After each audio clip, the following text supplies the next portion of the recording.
Hey guys, welcome to the very first ever movie review channel thing that we're going to try. This is going to be a what I watched in April. What we watched in April. And we're going to talk about each of the movies and do like a mini review. I don't know if we'll keep doing this. I think it's a cool idea. I like the idea. I've been kind of shooting this around for a little bit. I'm a fan of this whole... So we had another idea how we were gonna do this, and then we're gonna try two ways. We're gonna try this way and the other way. I guess the only thing that you will hear is one or the other. One or the other, yeah. So, and if not, we'll scrap this. Okay, so the first movie is the Resident Evil movie we watched. So Resident Evil: Welcome to Raccoon City. We actually watched this together. Yeah, for a movie night or something. But this is it's not great. It's definitely not great. It's probably not even good. Yeah, that's a decent argument there. I didn't even really have fun watching it. It kind of bums me out because like the Resident Evil movies, they're not faithful to the games at all. I'm a huge fan of the games, not really a fan of the movies. We this was gonna be an interesting one for us because this was supposed to be really based off the video games, and I was excited for a new live action Resident Evil because I am a fan of the live action Resident Evil. You are a fan of the video games, so this was an interesting mesh for us to see our takes. And yeah, especially because like we had both played through the 2 remake. We liked it. Yeah, going to this, it was ass. I mean, we came from the Netflix CGI movie, which was super bad. But at least it was fun. That's the big thing takeaway from this one that I have is that the CGI one was fun. We had to laugh at. This one was like laughing at bad, watching a bad movie. But the thing I had said is it wasn't like bad enough to really laugh at like that, and it wasn't funny enough. Like it just was. It had no substance. Yeah, it basically was like, hey, like Resident Evil 2 is a game that exists. We can buy the rights for like $1,000. Let's make the movie. Because this, I mean, it basically, outside of just being almost like a walkthrough attraction of the game, it's kind of about it. Yeah, just trying to throw in a bunch of different characters from the video games. I felt like the story was super jumbled, so I think they just kind of like tried to push everything together in there and was like, here's a character you know. And even just in a movie standpoint, the protagonist being just... He was a very unlikable character. Yeah, he doesn't kick ass, so I wasn't really excited to watch him kick ass. He doesn't really say anything funny.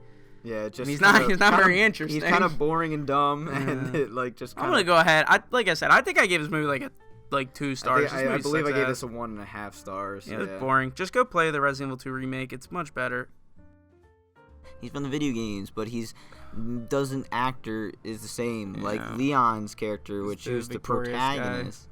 And guy from Victorious, and his character sucked. He was super boring, unfunny, not cool. So it was hard to watch the protagonist where you just didn't like it. Yeah, I didn't really give a shit about any of them. The Claire one was kind of whack. The Chris one's kind of whack. None of them really interesting. The next movie is Lord of War. About where you're recording. It's fine. It comes up at the end. Okay. So after that, I watched Lord of War with Nick Cage. I really enjoyed... fuck. Then I watched Lord of War with Nick Cage. I actually really enjoyed this movie a lot more than I thought I would. I had watched War Dogs with the Miles Teller, and I heard a lot of people say that it was the better of these 2 movies because they both had like similar concepts. But like tonally, these movies are completely different. War Dogs is like almost like a drama. I guess it's more of a drama than anything else, where I feel like Lord of War is, if it's a comedy, it's funny. If it's a drama, it's a funny drama. But either way, I like that it has a semi-serious tone, and I think Nick Cage makes that perfect morally ambiguous lead where like I'm not really sure if I'm supposed to be rooting for him because he's absolutely in the wrong, but yeah, it was good. And not that I thought it was going to win any Oscars, but there's some good scenes in this movie that I think, even more so than the movie as a whole, this movie makes a bunch of really good scenes that I feel are perfect for like those posts on Reddit where it's like, hey, like remember this iconic scene? So I think the movie's really iconic.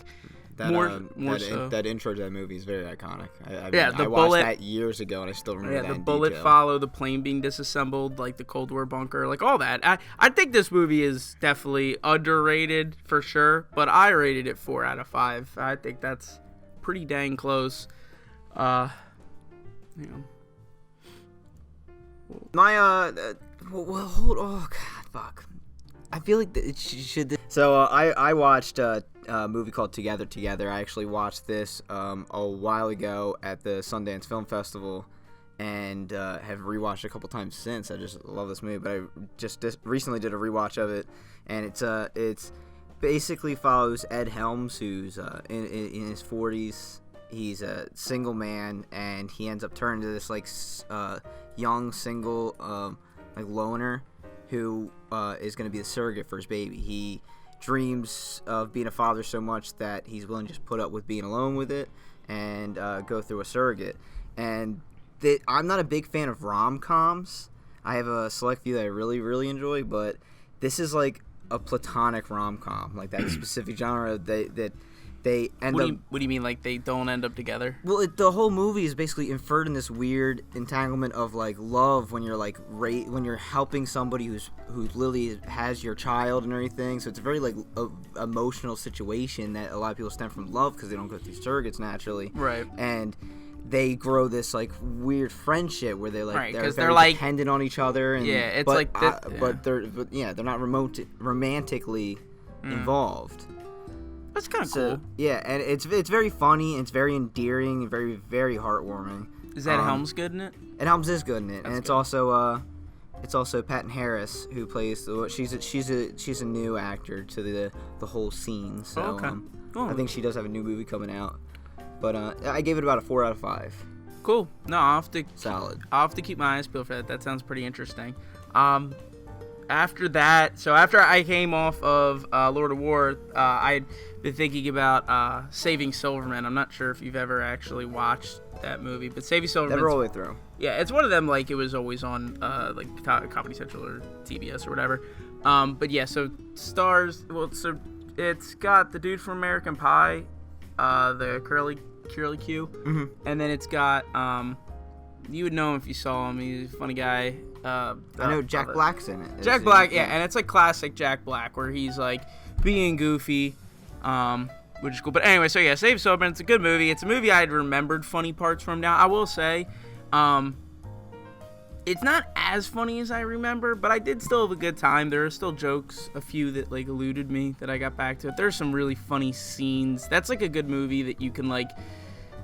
Basically, anyways, I'll be like, yo, this is such a good scene in it, and it's got just some funny bits. The military guy from Full Metal Jacket's in it. Yes, yeah. He's super funny in it. Great! Where's the bathroom? I gotta take a dump. Cutting down on the water bill. What the hell do you do?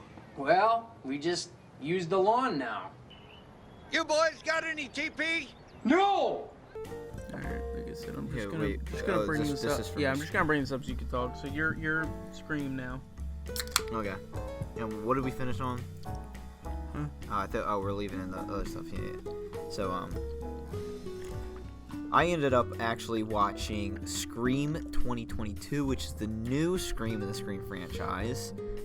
With the kid from a band called Willows. What the fuck, Wallows? Wallows.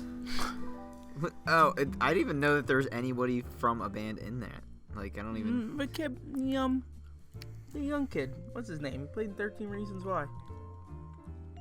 He is that band. Right. Who? Dylan Dylan Minnette. There he is. Yeah, so, yeah, what you said. Exactly. Scream, I'm a huge fan of the original Scream. Love that movie. Top tier horror slasher. And this one is now 26 years ago. They released Scream 1. So Scream now returns 26 years later, and it's a fun ride. It's a fun ride. It's conflict. It's a story. What is it like? Boomer they Zoomer. Help, you know, what is it like? They help him kill him or something. Yeah, it's basically now he's back, or whoever is trying to, impersonate the killers are back killing again, just like in Scream. But the funny thing about this movie is you either love or hate it. It's the huge amount of like fourth wall breaks, very meta. Like they actually refer to Scream in the movie as another franchise called like Slash or Stab. It was Stab. Right. And fun. It's a lot. It's basically a lot of like straight up from the original Scream. So mashed together with that. If you're a fan of the original Scream, you like that like meta stuff, then like I think you'll really enjoy the rides. But no way a perfect movie. It's like definitely a 3 out of 5 for me. Like the story is still, I mean, it's a slasher horror, so it's still a little goofy and such, but it's still fun. Yeah, so I watched, I was on a nostalgia kick from a Reddit post. I watched Land of the Lost with Will Ferrell, and it sucks because Jared's definitely right. I totally forgot that I even put this in the script to tell you that, yeah, so like that movie sucks. It sucks too because like it could be funny, and there's actually a few bits in there that are funny, but I fell asleep in the middle of it. I mean, Will Ferrell literally shows up for the paycheck. I mean, he does not care that he's there. He just like, I don't know. I mean, and then you got Danny McBride doing his thing, and then who is the chick? I do not remember. But it is funny because you were very adamant about this one, and I was like, I mean, it's funny. It's just, it's not. Like I was like, it's been a while since I've seen it, but I am like 95% sure that movie is straight garbage, straight slock. Yeah, movie sucks ass. Ooh, shit. What would your next one be? That's a good question. That's what I'm just trying to figure out. The John Wick. John Wick. So, I actually, big fan of the, John Wick 1 and John Wick 2, not so much John Wick 1, big fan of that, but I still took so long to see John Wick 3, I don't know what happened, I missed it in theaters, never got around to it. Finally watching it, it's kind of the opposite. He's on the offensive in the beginning, and now he's all defensive. The whole underworld is hunting him down, so he's, like, fighting for his life. And it, like, loses this, like, touch in it, I guess. Like, the first one showed, like, they all still have amazing gun choreography. It's, like, what made the franchise really its name. It's absolutely awesome. The action is great and all the way through. But, like, in the first one, it's, like, you see a guy, somebody kills his dog, the only thing that's consoling him after his, like, wife's death, hunting down through mobs and mobs, like, bodyguards and such. And then this one, it's, like, kind of the opposite. He's on defense the whole time. It's still fun and everything, but it's you know, it just loses a little bit of substance. It's a trilogy. It's the third one in, so it's hard to, you know, stay straight for so long. But yeah, John Wick's pretty cool.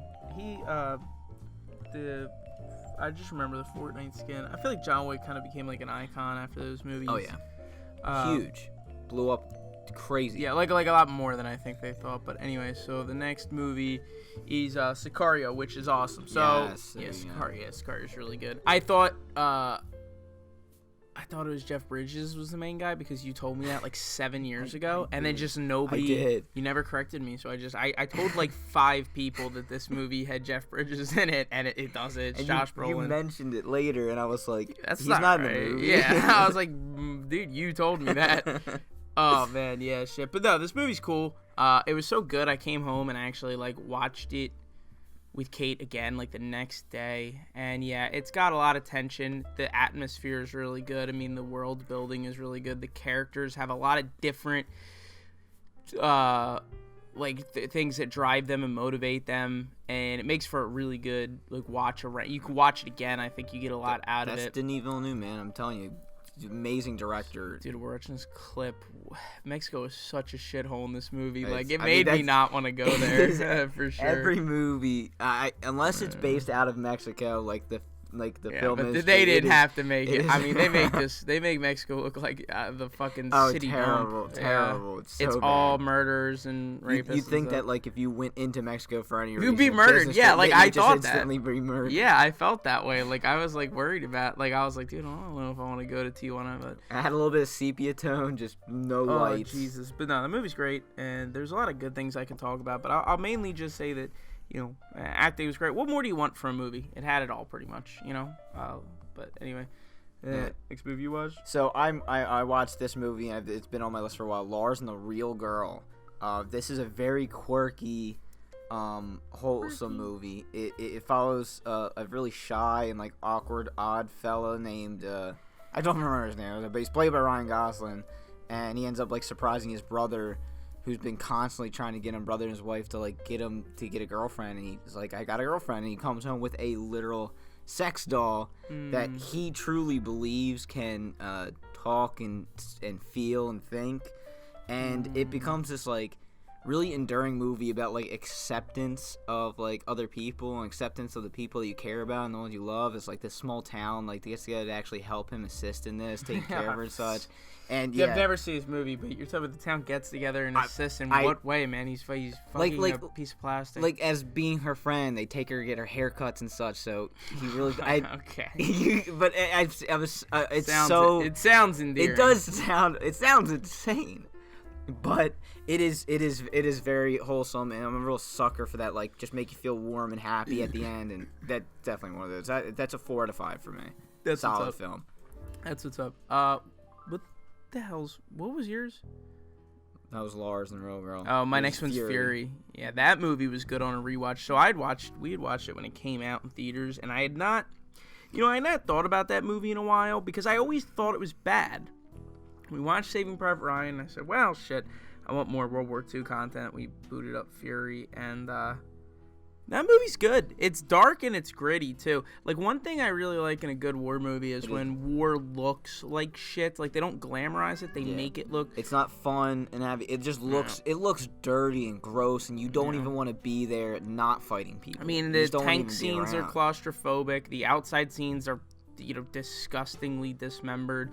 And, I mean, Brad Pitt's good in it. John Bernthal's in it. The Mexican guy from Everything. Michael Pena. Piano, whatever, man, breaking my nuts. Kid's good in it, whatever Kate mentioned he's in some stuff. But then, Logan Lerman. Shia LaBeouf, actually, I don't even know this, he found God, playing a godly person in that movie. During the movie? Yeah, 'cause he plays, like, the Bible thumper. But he actually became, like, he really got into character and, like, actually found God through it or whatever. That's interesting. I didn't know that. Isn't that funny? I mean, he is an odd fellow, so I wouldn't be surprised to find it right there. That's cool, though. Very interesting. But no, Fury is dark, and you know what I like? They did a really cool job. All the soldiers look beat to shit and tired, which is like, I mean, that's a theme. The movie's like a month before the war ends or something, but like they've been here for so long, they just want to get home. Yeah, they do a really good job in a couple scenes of like soldiers just being in ripped up old shitty uniforms, and everything's covered in mud and dirt. New. It's just a nice. Do you know who directs this movie? That's David Ayer. Yeah. So he's the one that also does Argo. Yeah. Which you've probably seen. It's good. Like I said, I definitely think it was. He's End of Watch as well. But it's good. It's a good war movie. It's higher than I thought. But the standard for war movies is pretty low. Like, it's tough. Just be good and don't have like. There are great and bad war movies and. Very few great ones. But no, anyway. After that was you watched Everywhere All at Once. Yeah. So this movie. This is what I'm very excited about to talk about. Everything, Everywhere, All at Once. So I saw this in theaters. I was excited to see it. Daniels directed the two fellas, both named Daniels. Did Swiss Army Man, which was probably too unique for a lot of people, which is understandable.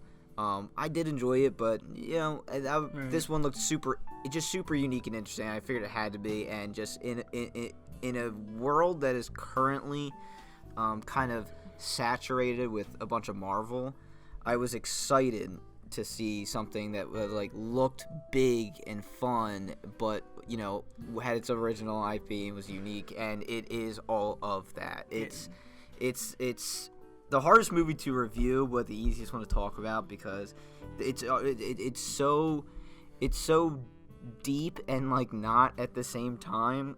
It's Michelle Yeoh who just starts out of nowhere, gets thrown into this world of multiverse, and there's a bunch of big movies and Marvel movies that are multiverse. But what makes this one so much fun and interesting is that they don't. It's a huge concept. They don't explain it. They don't really they don't go deep into it. They're just here is a earpiece that looks literally just like a Bluetooth headphone. Anything that's a speaker. Boom, you're in the multiverse. How? We don't know. Just go and have fun. And there's obviously this hellbent villain trying to destroy the entire world and all the multiverses, and she's stuck trying to fight him. But it's so It's so interesting and unique. There's so many different scenes. It's super fresh. It's slapsticky. The comedy is like just lands, and it's a lot of fun. There's even emotional scenes to it too. There's one of the most unique and interesting emotional scenes for me. There's scenes literally with 2 rocks and no audio, and if for some reason it just hits you. And this is some of the most fun I've had at the movies in a long time. And I very rarely say this, but this is a perfect movie in my opinion. This is full 5 out of 5. I have about 9 movies, I think, or 8 total that I have rated 5 out of 5, and this is one of them. Yeah, I haven't seen it. I think after that, the last one's Northman, which we both watched. Yeah. It was good. I thought it was very hardcore, a lot of blood, a lot of killing, which was cool. It was very gory. It did not shy away from the gore at all in Northman, which I did appreciate. Yeah, it's dirty, it's stark. I will say that it definitely blew me away more than I thought. I mean, the story was basically what I thought. It's some sort of story I'm sure that already existed, but it's pretty like a flat. Shakespearean-based story. It's pretty flat. That's fine, but I thought it was interesting enough. I thought it was interesting enough to keep me watching, but I don't think it's like. Yeah, I mean, like but overall, like Robert Eggers directing this, I'm a huge fan of all of the things he's done so far. The Witch, The Lighthouse. And so I jumped right in to see this. I mean, like, it's like a super historically accurate Viking film, like even in bringing in like the religious lore to like these weird, intricate things that I had just happened to read online that like they don't talk about in the movie. It's just there, and if you don't know, you don't know. It's very historically accurate, and it's just a lot of fun. Just all that, like, it keeps you involved and keep invested, and like. That gore that I'm excited, but it's like raw too. It makes you squeamish when it happens, but in like a good way. It feels like they're and authentic. Yeah, Chase from Queen's Gambit's hot. She's in it. Oh yes. So hot. Yeah, Anya. I don't know what her fucking Taylor name is. Joy. I mean the Anna Taylor-Joy. Yeah, she's weird looking, but I would and. Yeah, no, very much so. 100%. Her titties and her ass is in it. Yes. Yeah. Yes, it's amazing. Yeah, Robert Eggers, good job. choice. They did us all solid. It would cost him $150 million. And I think you'll feel the same way when he does Nosferatu. I'm sure that. Oh yeah. It's still the same reaction. Yeah, hell yeah. Yeah, whatever. It was cool. I liked it. It was Mountain Blade, the movie. I thought the action was pretty well done. I thought all the scenes with action were pretty cool. There's even some of the dialogue got a little boring for my taste. But it's very like authentic dialogue too. So it's sometimes it's a little hard to like understand. You got to kind of really infer with a lot of things. But there's even like the super wacky, weird Robert Eggers stuff that I knew was going to be in here, where they're hallucinating and acting like dogs and such. I do love this, like, second half of the movie. He's got, like, the bulbous haircut, like the bowl cut. Oh, yeah, when he becomes a slave at one point and ends up getting the bowl cut, and it is so funny. He goes from Viking dreadlocks to then like this fucking bowl doofus. cut. Nah, I just forgot about that. I just saw the little clip and it reminded me. But, no, I mean, Northman, it was good. I think that's pretty much everything that I watched in the month. I'm sure it's everything. That's everything that's a big wrap up for us. We'll try these different ways, try recording it couple different ways, and see what works best for it. Because there's a nice little test, a nice little tryout to see how this all runs down, how this works. Yeah, I think so. All right, good enough. So.